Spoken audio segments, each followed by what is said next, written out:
Hello, Washington chiropractors. By now, you've certainly heard about the governor's announcement on Monday instituting a vaccine mandate for state employees and healthcare workers.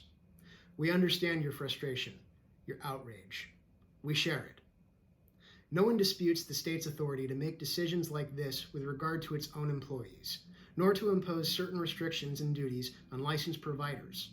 However, this mandate is a gross and unnecessary overreach. The WSCA has been steadily working to prevent a mandate like this one, and all of our discussions with state officials have previously indicated that there was never a plan to impose a mandate like this on healthcare providers. Quite the opposite, we were led to believe that Monday's announcement would concern only state employees. The first we heard of a mandate for Washington healthcare providers was when the governor announced it in his press conference. Many of you have reached out to us, both publicly and privately, and expressed your anger that events have turned the way they have.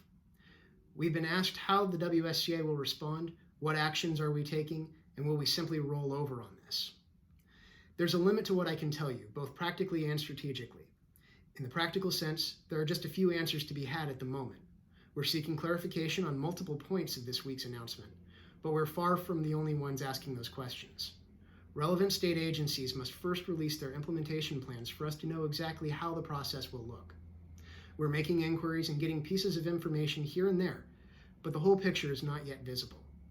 In the strategic sense, the WSCA is obviously going to continue its opposition. We're considering our options and weighing in with our attorneys, but on their advice, we're sharing only limited details of our next moves.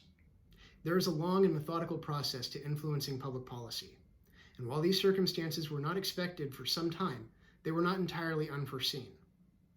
We've been preparing for this scenario for many months, but there's only so much we could do without first knowing the details of how a mandate would be implemented.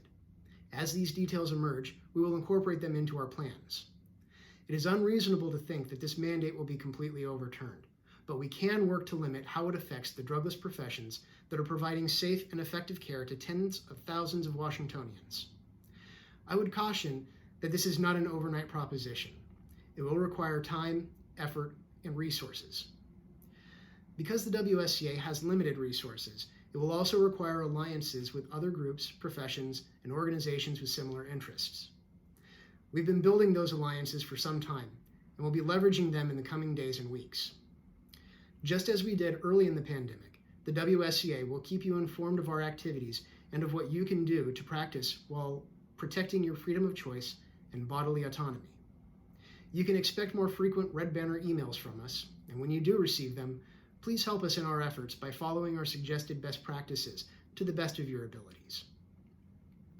The WSCA supports individual choice. This applies to everyone, including providers.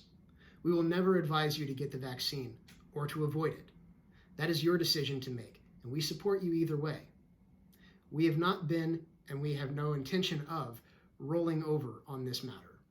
But our response will require thorough research and in-depth analysis to achieve our end goal, protecting your right to choose.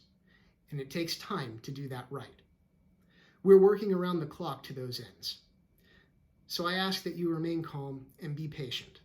Everything will eventually work out, but there is a process we have to go through. On a final note, I want to remind you that while the WSCA is partnering with other organizations, we are the only entity exclusively dedicated to the protection of chiropractic in Washington state, and we're a small one at that. This will all take resources that are currently in short supply. The WSCA needs your support to effectively engage in this fight, and we need it now. If you're not a WSCA member, I urge you to join today, and whether or not you're a member, I would ask that you send whatever additional support you can to our Legal Defense Fund. A link to donate is located on our homepage at www.chirohealth.org. I normally end these videos with our mission statement of helping chiropractors help patients. But in order to do that, in this and the coming weeks, the association needs you to help us so that we can help you.